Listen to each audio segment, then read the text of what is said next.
시청자 여러분 안녕하십니까. 시청자 여러분, 문재인 대통령이 5년 임기의 절반인 반환점을 맞고 있습니다. 벌써 하산길에 접어들었는데요. 지난 2년 반을 돌아다 보면은 과연 촛불민심, 촛불혁명으로 집권했다는 문재인 정권이 그에 걸맞는 성과를 거두었느냐는 질문에 대다수 국민들은 고개를 가로젓습니다. 일부에서는 보복성 적폐청산 외에 전혀 한 일이 없다는 낙제점 정권이라는 평가를 내리고 있습니다. 언론계 그리고 자유우파 진영의 원로이신 배병유 전 경제풍을 대표님 모시고 내치외치 빨간불이 켜진 문재인 대통령의 2년 반 점검해 보도록 하겠습니다. 배 대표님 나오시냐고 수고 많으셨습니다. 예. 뭐 본격 논의에 앞서서 예. 엊그제 그 반부패 정책 협의회를 청와대에서 열었습니다. 예. 뭐 그 자리에서 여러 가지 뭐 논의들은 있었어요. 국민들 대다수 관심은 윤석열 총장을 임명장 준 뒤에 우리 윤 총장님하고 그동안 조국 사태 수사를 하는 과정을 거쳤는데 과연 문 대통령이 어떤 메시지를 내놓을까 이거였는데 내놓은 메시지는 윤석열 총장이 아니더라도 거기에 대해서 어떻게 생각하세요? 나는 우리 대통령께서 너무 그리 직설적으로 그런 식으로 표현하는 것에 대해서 깜짝 놀랐습니다. 네. 4개월 전에 윤석열 총장을 임명하면서 대통령이 우리 총장이라고 얘기를 했어요. 그러면서 살아있는 권력도 우리 정부의 잘못도 강력하게 조사해 주십시오. 이렇게 말씀을 해놓고는 어제는 반부패 무슨 회의를 직접 주재하시면서 윤석열이 아니더라도 이거 시스템으로 뭐 뜻은 알아요. 사람이 아니고 시스템으로 시스템으로 오는 게 옳은 말이시죠. 그거를 저 같은 사람이 듣기에는 조국 수사하고 관련돼서 딱 느껴져요. 바로. 그렇죠. 그러면 그거 끝났으나 이거 철저하게 하나는 이게 오히려 국민의 뜻인데 그래서 대통령이 직접 윤석열이가 아니더라도 이렇게 표현한 거는 대통령 뭐 청와대에서는 뭐라고 해명을 하시겠습니다만 저 같은 사람이 볼 때는 참 옹졸하시다. 잘못했다. 예. 그 말 나는 그에 대해서 아주 거부감을 많이 느꼈어요. 그런데 또 윤석열 이렇게 얘기할 때는 윤 총장을 또 째려보시더라고 이렇게. 그러니까 그 눈빛 속에는 뭔가 마음에 좀 언짢은 그런 심사가 있었지 않나 하는 생각이 들어요. 그 조국 장관 적당히 하지. 그런 뜻이 있는 것 같아요. 윤석열 검찰하고 그 이전에 검찰이 전정권 적폐 청산할 때 얼마나 막 사냥개 역할을 다 했습니까? 그럼요. 네. 어떻게 그리고 이제 조국 사태 이것 때문에 어떻게 토사구팽 비슷하게 그렇게 느껴지는데 이거 말이 되질 않아요. 윤석열이라는 사람이 저 사람한테 충성하지 않고 조직에 뭐 충성한다고 얘기했잖아요. 그렇죠. 그게 맞는 얘기예요. 국민한테 충성한다고. 그렇지. 국민한테. 그래서 그렇게 이미 다 걸어왔는데 굳이 대통령께서 반부패 관계 무슨 막 그게 권력기관장 다 불렀다 보니까 다 불렀죠. 다 불렀는데 거기 센 사람들은 다 거기 이름을 거명해가지고 그렇게 하는 법이 저는 아주 깜짝 놀랐어요. 야 대통령께서 너무 직설적이고 너무 옹졸하다 하는 생각을 느꼈습니다. 제 소감에는 그렇게 봤어요. 어쨌든 뭐 아마 다른 국민들도 배 대표님과 비슷한 감정을 느꼈을 겁니다. 뭐 그렇게까지 콕 집어서 얘기할 필요 있겠느냐 그런 생각을 했을 텐데요. 어쨌든 뭐 그 문제는 그런 정도로 짚기로 하고요.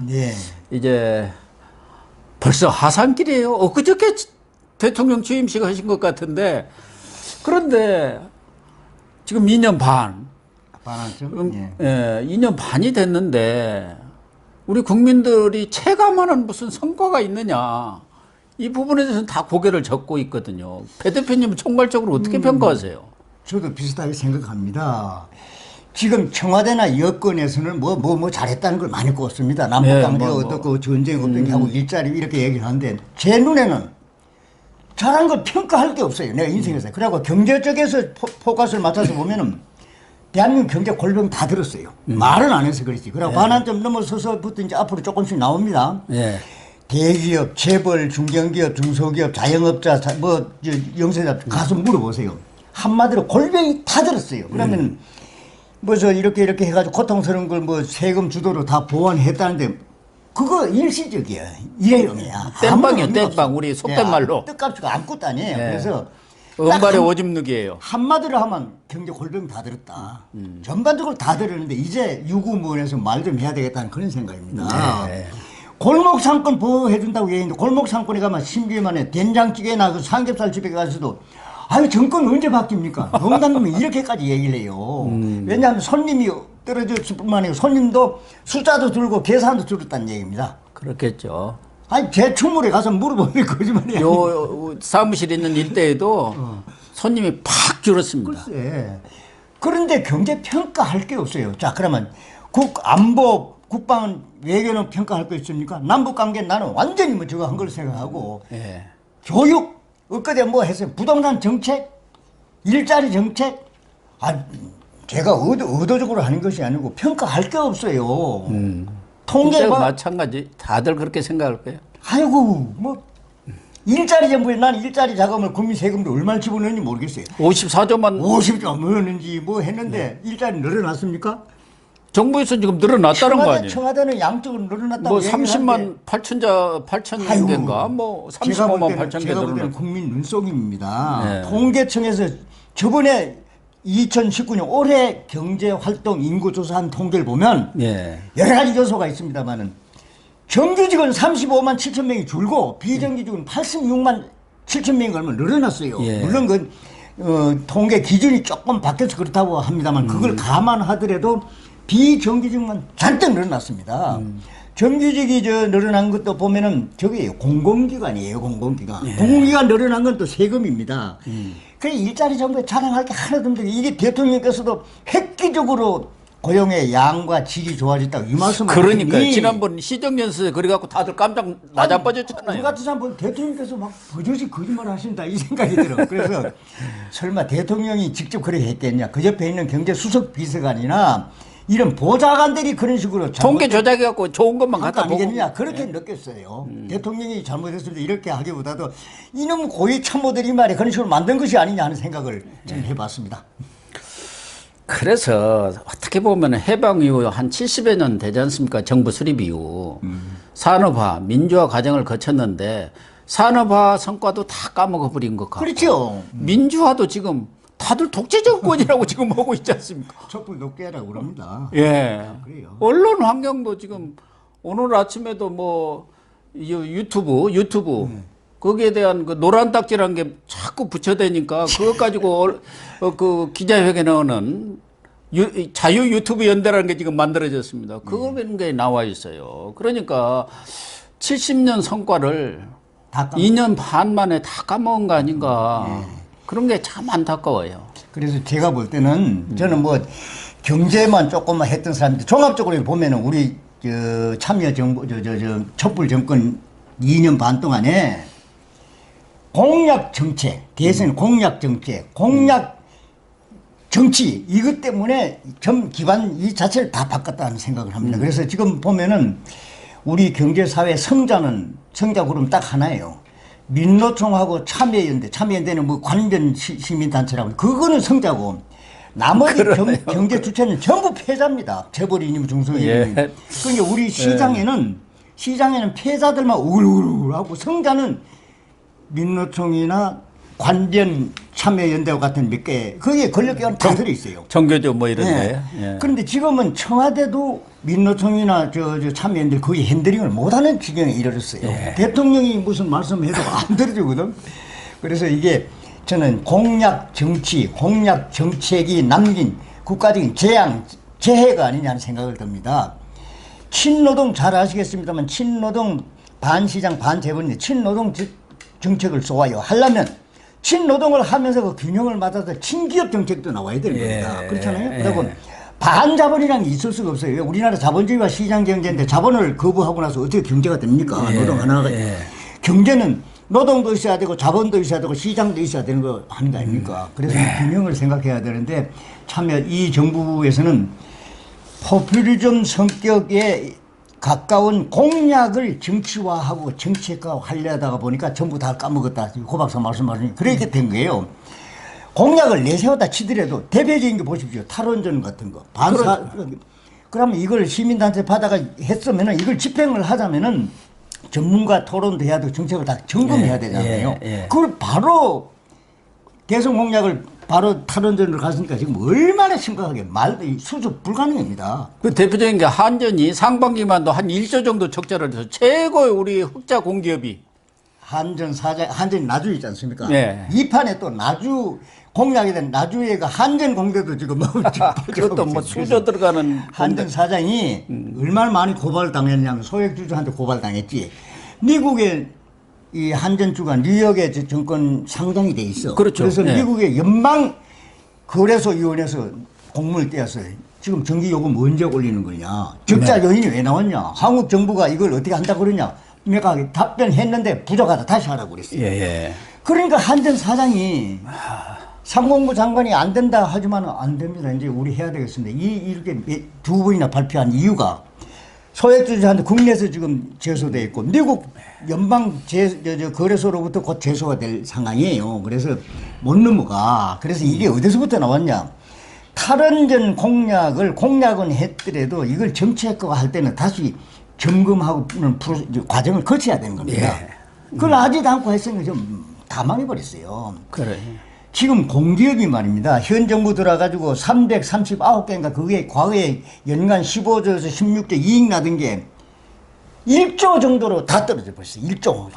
그러면 적자가 났는데도 평가를 해가지고 경영을 평가를 해가지고 한전도 작년에 B등급을 해가지고 성과급을 임원들이 3억 얼마를 받아먹어요. 한수원도 성과급 다 맞아요. 얼마 전에 신문에 크게 났었죠. 예. 아니 나 그거 저 데이터를 가지고 다 적자 공기업들이 성과급이라고 다 나눠 먹었어요. 이렇게 돼 있어요. 참.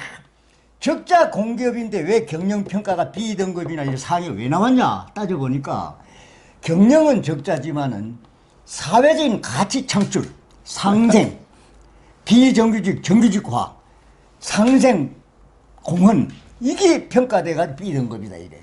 그러니까 지금 현 정부 일자리 정부의 정책에 고분고분을 한 거 가지고 점수를 고분고분 말 잘 들었으니까 그 그래서 얘기고 성과급을 나눠먹게 하고 이게 싫어요. 한전도 그러고 한수원도 그러고 건보도 문재인 케어 때문에 어마어마하게 적자잖아요. 거기도 성과급 다 받았어.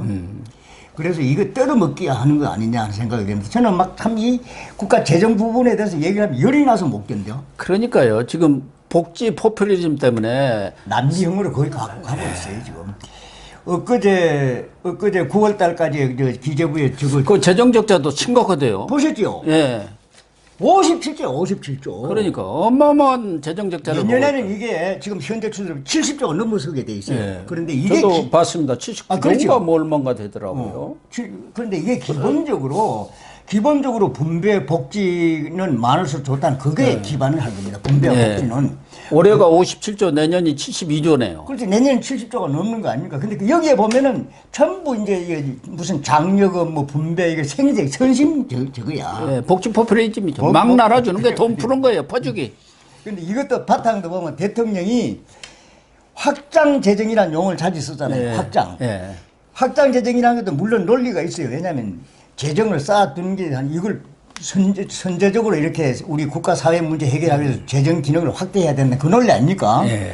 그런데 과거 보수 정권들이 재정만 쌓아두지 역할 안 해서 산업 경쟁력이 떨어졌고 그래서 오히려 성장률이 떨어졌으니까 지금 재정을 많이 풀어야 된다는 그 논리 아닙니까? 엊그제는 집권당하고 기재부 부르다가 확장 재정 이걸 열기 위해서 예산 집행률을 연내 90 몇 %까지 의무적으로 끌어올리라 그 동료회의를 냈어요. 예. 돈 쓰라는 동료회의.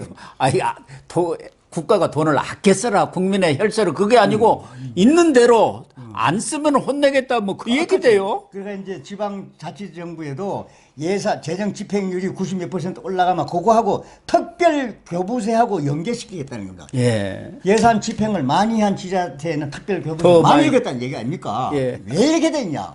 내년 4.15 총선 작전입니다. 이게. 그렇죠.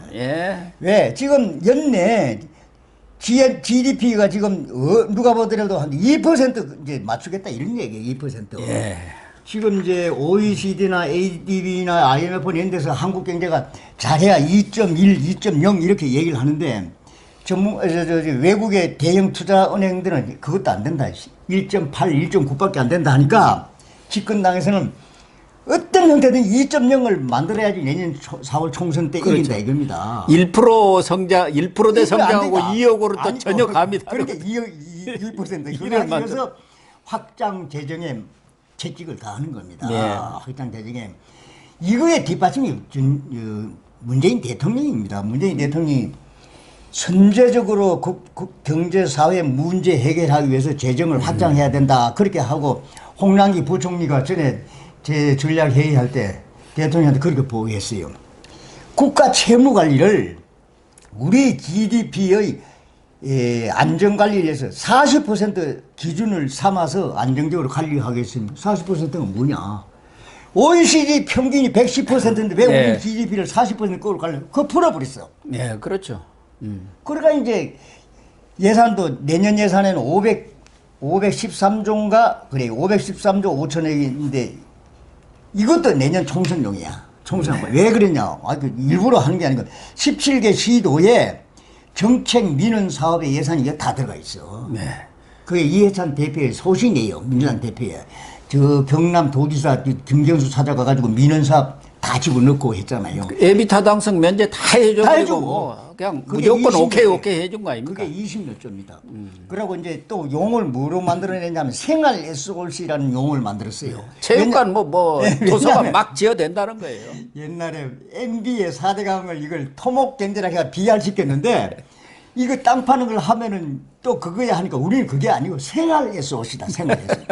생활 뭐 말도 잘 지어내요. 유치원도 해주고 뭐 해주고 그런 식으로 장난치고 있는 겁니다. 그래서 제가 볼 때는 내년도 513조 왠지 힘이 들어갔습니다만 초슈퍼 예산도 총선용이고 지금 재정 확장 재정 점검론을 해가 최적화한 것도 저거고 그건 이거는 GNP 2% 달성해가지고 내년 총선 때 득표하겠다 그거예요. 예.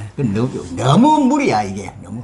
그래서 나는 뭐 경제 기자로 조금 했던 사람이기 때문에 정상 순리적인 게 한 대목이 없어. 순리적인 게 시장물이 하나도 없어.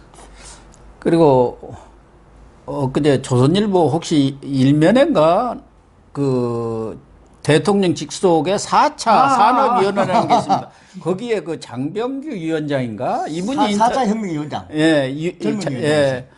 이분이 이제 임기가 다 된 모양이에요. 그래갖고 인터뷰를 했던데 이 정부의 혁신 성장은 없고 친기업, 반기업도 없고 무기업이다. 그러니까 기업은 완전히 뭐 무슨 의붓자식이라고 하나요? 뭐 외톨이라고 하나요? 아예 그냥 냉대다. 그런 얘기를 했더라고요. 잘 보셨군요. 4차 혁명위원회라는 게 뭐냐면은 혁신 성장의 컨트롤 타워예요. 원래 대통령 직속입니다. 예. 문재인 대통령 직속을 했는데 형식만 해놨는데 그 사람이 표현한 거 보면 지금 말씀해 주셨습니다만 이거는 친노동에다가 반기업을 지나서 무기업이다 이런 얘기예요. 예, 그렇게 그러니까 얘기를 했더라고요. 자기가 왜 그럼 혁신 성장이 컨트롤 타워 역할을 못했냐 하니까 지금 청와대나 집행부가 전부 소득수도 성장하고 친노동하고 공정경제 재벌이야 여기에만 다 쏠리기 때문에 혁신 성장은 이 얘기를 해도 들어준 사람이 없다 이겁니다. 사실 그러니까 그 그거는 분야가 한 번도 우리 미래 먹거리 아닙니까? 네, 4차 그런데 산업혁명 시대에 말만 그래놓고 회의 한 번도 안 하고 대통령하고 한 번도 못 만났다는 게 지금까지. 독대를 한 번도 네, 못 못 했다고. 만났대. 그래서 그리고 이 양반이 말이 그 회계를 보면 그래요. 현 정부의 장차관급 고위공직자 100여 명을 조사를 해보니까 기업 경영 경험을 가진 사람은 자기를 포함해서 두 사람밖에 없다 이겁니다. 그러니까 정치꾼들 운동권만 다 있는 거 운동권. 산업자원부 장관인가? 성윤묘 그분 한 분인 것 같아요. 진짜. 그럼 기업 자기하고 둘이라고 얘기해. 그러니까 무슨 말이냐면 전부 이거 정치권, 운동권 예. 그런 논리예요. 지금 권력구조 핵심에 가보세요. 누가 있어요? 전부 참여연대 아닙니까? 참여연대 뭡니까? 그렇죠. 완전히 그 내부에서 관된 단체라고 지금 나왔잖아요. 그 내부 참여연대. 그럼 안 내부에서 지금 아주 그냥 뭐 지도부 총사퇴라고 할 정도로 반란이 일어나고 있잖아요. 청와대 정책실장이 초대부터 지금까지 계속 참여연대입니다. 그렇죠. 장하성 회부터 지금 김상조가 전부 참여연대. 김수현이 아닙니까? 다 참여연대죠. 그다음에 조국도 참여했다. 이거. 경제수석도 그러지 조국이도 그러지 참여연대가 실제 다 지고 있어요. 그리고 자기들 허물에 대해서는 다 덮어주고 저거 하잖아요. 예, 끼리끼리 해먹는 거예요 지금. 관된 단체로 나왔어요. 그래서 이제 죄송합니다. 우리 문재인 정부의 2년 반의 경제 사회 정책은 평가할 게 없어요. 제 눈에는 평가 전부 수준 이하예요. 또 하나는 지금 뭐 안보 무능이라든가 그 안보 무장해제 이런 것들도 뭐 이미 국민들이 다 아는 건데 예. 얼마 전에 예. 그 북한에서 아. 두 명인가 세 명이 목선 와가지고 거기 선원들 12명인가를 뭐 살해를 했잖아요. 그런데 문제는 16명을 죽였다든가. 예, 뭐 그 숫자도 왔다 갔다 해요. 근데 문제는 이해를 못 하겠대. JS 대대장이 우리 가봤죠. 왜 JS. 예, 그 대대장이 장관한테는 보고 안 하고 안보실 1차장이라고 있습니다. 김유군 이제 군 관계를 총괄을. 육사 출신이지 아마. 거기다 직보를 했어요. 그러니까 군 기강이 말하자면 군이라는 것은 엄정한 기관, 확실한 어떤 보고라인 이런 것이 서야 군이 되는데 이거 잘 보이려고 청와대에다 보고 오니까 청와대 이게 말이 되느냐 이게 지금 큰 논란거리가 되고 있어요. 큰 문제는 뭐냐면 네. 청와대가 직접 개입했다는 의미로 해석이 되는 겁니다. 네. 군의 지휘 계통을 무시하고 그거 원래는 그 JSA는 이제 유엔 사령부의 컨트롤하에 있는 겁니다. 그렇죠. 유엔사 국방장관이 아니고 그런데 청와대가 거기 개입했다는 얘기가 되는 겁니다. 예. 청와대가 왜 했냐? 친북 정권으로서만 북한을 위해서 그걸 보내주기 위해서 개입한 거예요, 그게. 예. 이게 어마어마한 중대한 문제인 겁니다. 청와대가 왜 거기도 개입을? 청와대가 개입을 하려면 국방장관을 통해가지고 이렇게 해야 되는 것이지. 또 통일부라든가 보낼 때는 그런 데하고 관련 기관과 협의도 해야죠. 그렇지. 이거는 주문을 하면 통일부가 될 겁니다. 예. 그럼 통일부, 국방부, 유엔사 뭐 이런데. 유엔사 뭐 이런 식으로 협의가 돼야 될 것이지. 안보실 차장인 말이야. 그 일개 중령한테 중령이에요. 그것도 직접 보고받고 말이 안 되는 건데 이거 과거에 이런 거 했으면 얼마나 자기들 요구를 했겠어요. 대체 말이 쉽게 말하면 청와대가 이 대북 관계 이게 직접 개입했다는 것이 다 확정적으로 드러난 겁니다.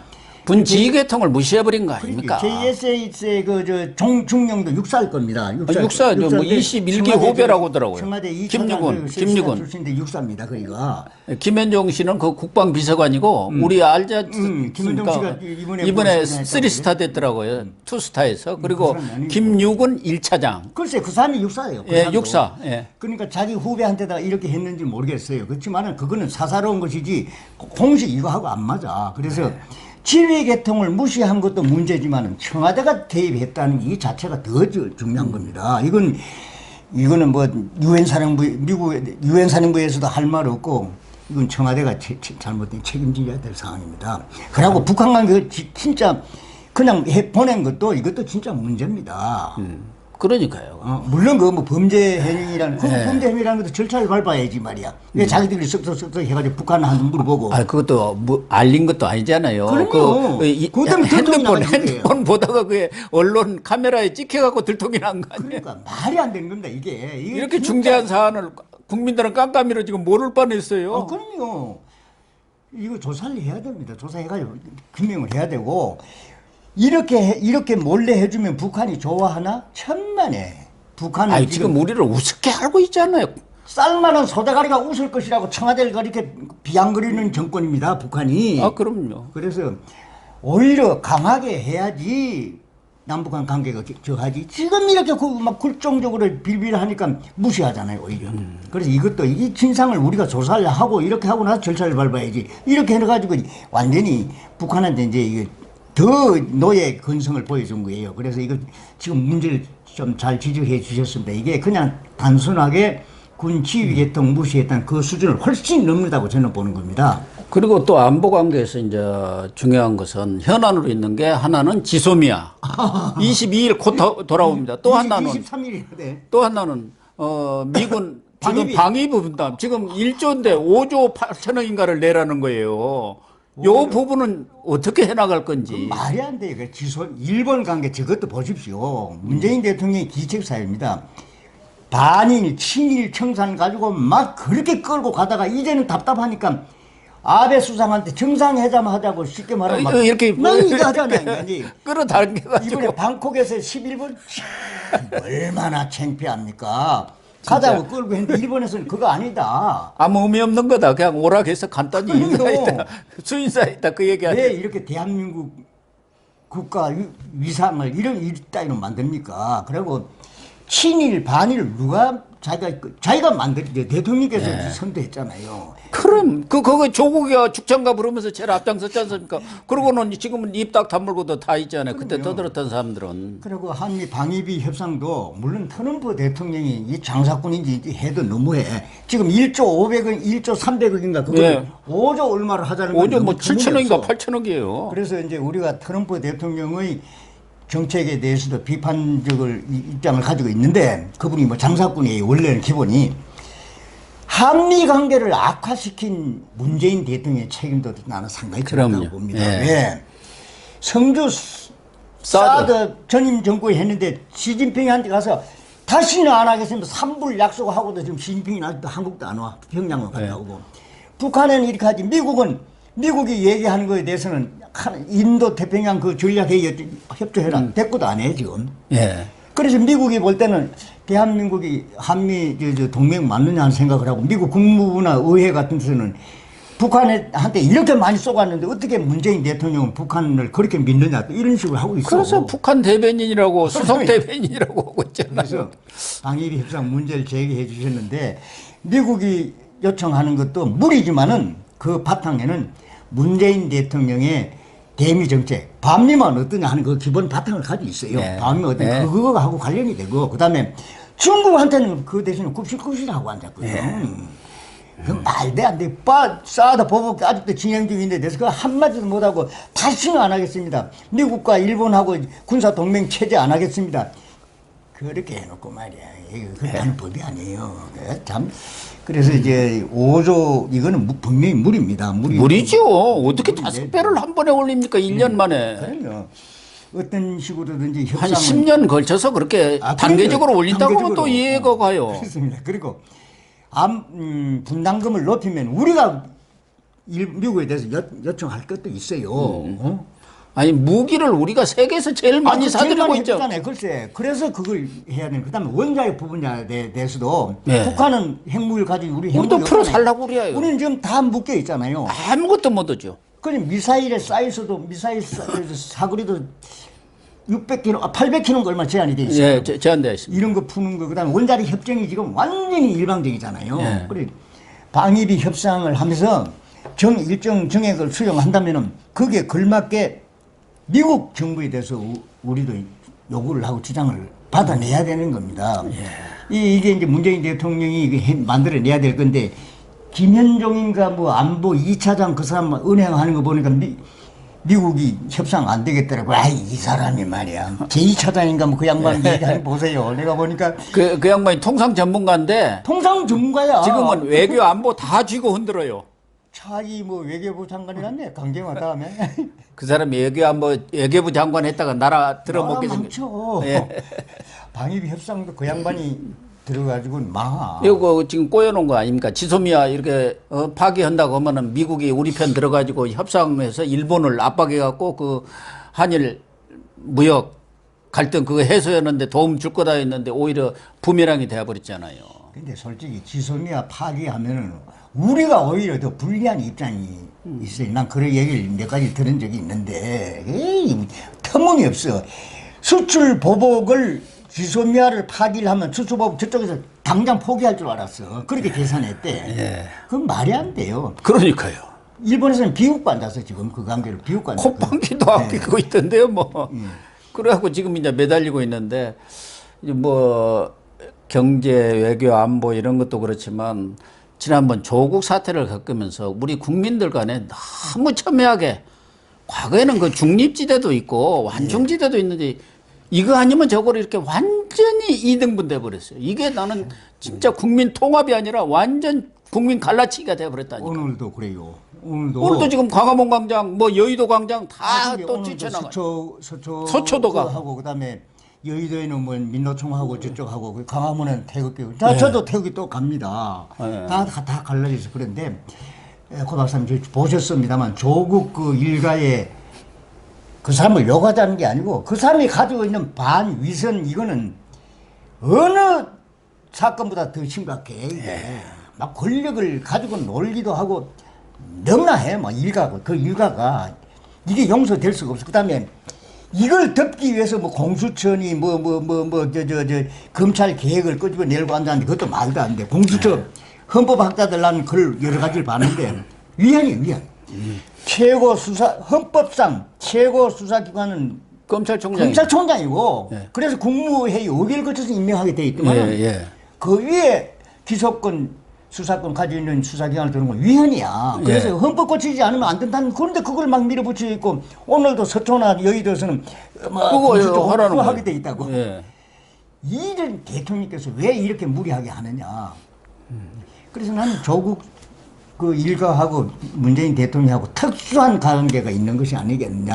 막 하여튼 희생을 해가 욕을 먹어 비판을 받아가면서도 그 사람을 보호해야 될 특별한 관계가 있는 거 아니냐. 행위나 또 무슨 뭐 거래가 있었던 게 아니냐 생각까지도 해. 뭐 그러진 않겠지만 하도 알 수가 없으니까. 예, 그런 점이 있어요. 그러잖아. 오늘 저녁에 대통령하고 5당 대표 만찬이 있습니다. 지난번 대통령이 상을 당했잖아요. 거기 이제 5당 대표들도 각기 문상을 갖기 때문에 그에 대한 답례, 감사의 뜻을 표한다고는 하지만 지금 7월 달인가 이렇게 만난 뒤에 꽤 오랜만에 대통령과 5당 대표가 회동을 하기 때문에 아무래도 어떤 뭐 정치적인 얘기가 나올 수밖에 없고 어쨌든 정치를 복원하는 일이 가장 시급한 것 같아요. 오늘도 비공식 회담이랍니다. 그래서 일체 코멘트도 하지 않고 브리핑도 안 하겠다는 얘기입니다. 그런데 황교안 대표나 이런 사람들은 그 가가지고 그냥 밥만 얻어먹고 올 수 없어. 얘기해야 돼. 얘기 안 하면 뭐하러 가요. 밥 먹으러 가나요? 그런 조문 그건 처음에 그런 의례적인 인사는 하고 그렇죠. 짜장장 해야 되는 거거든요. 근데 한마디도 브리핑을 안 하겠다는 얘기입니다. 이것도 말이 안 돼요. 청와대가 안 해도 또 당대표들이 와서 다 얘기합니다. 아니 검찰에서 왜 뭐 오보 기자는 뭐 출입 정지시킨다는 그 발상을 한 정부니까 오늘도 뭐 하고 나서 브리핑 안 하겠다는데 오다 당 대표를 불러다 가지고 대통령이 환담을 했는데 아무런 코멘트 없이 이런 분이 어디 있어요? 뭐 공산국가도 아니고 민주국가에서 당연히 그 나와야지. 그래서 그건 그 해야 되고 그다음에 황교안 대표는 야당 대표는 대통령한테 반드시 그냥 가서 고분고분하고 밥만 얻어먹고 와서는 안 된다고. 말이 안 되죠. 네. 지금 최근에 당면한 문제, 민생 문제, 경제 문제, 안보 문제 이게 너무 심각합니다. 이게 따져줘야지. 그 국민 입장에서는 그렇게 해야 되지. 그다음에 야당이 때 이 양반이 문재인 대통령이 협치 이거 얼마나 많이 얘기했어요. 그렇죠. 소통, 협치. 그래서 오늘 그냥 밥 먹는 모이로 하면 안 됩니다. 문상한 데 대한 무슨 뭐 그냥 의례적인 이걸로 끝나서는 안 돼. 왜 대통령하고 우리나라 정치를 다 끌고 가는 5당 대표가 같이 모였는데 어떻게 해서 메시지가 없을 수가 있어요. 있어야 돼. 그래서 원래 문재인 대통령이 말씀하신 대로 소통 대통령을 다짐했잖아요. 지금은 불통 대통령이 돼버려. 기자회견도 안 해.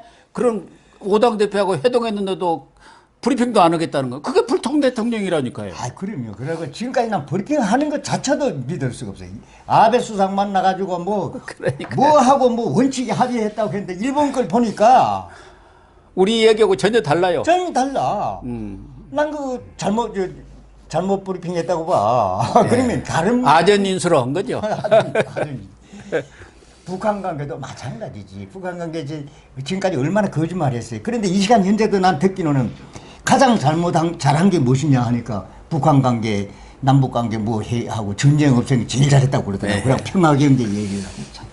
아이고. 참 안타깝습니다.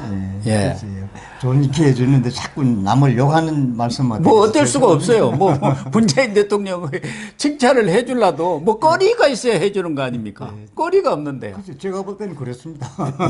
시청자 여러분, 등산길보다 하산길이 더 위험하다고 합니다. 문재인 대통령이 무사히 하산길을 마치시려면은 과감한 정책 전환과 함께 국민 통합, 협치 리더십을 복원하는 일이 무엇보다 중요하지 않나 그런 생각이 듭니다. 오늘 5당 대표들과 회동이 있습니다마는 정치 보건의 첫 단추는 무능한 외교 안보 라인을 교체하시고 또 무리한 공수처법 처리 방침을 철회하는 것이 아닌가 하는 생각을 합니다. 오늘 방송 마치도록 하겠습니다. 감사합니다.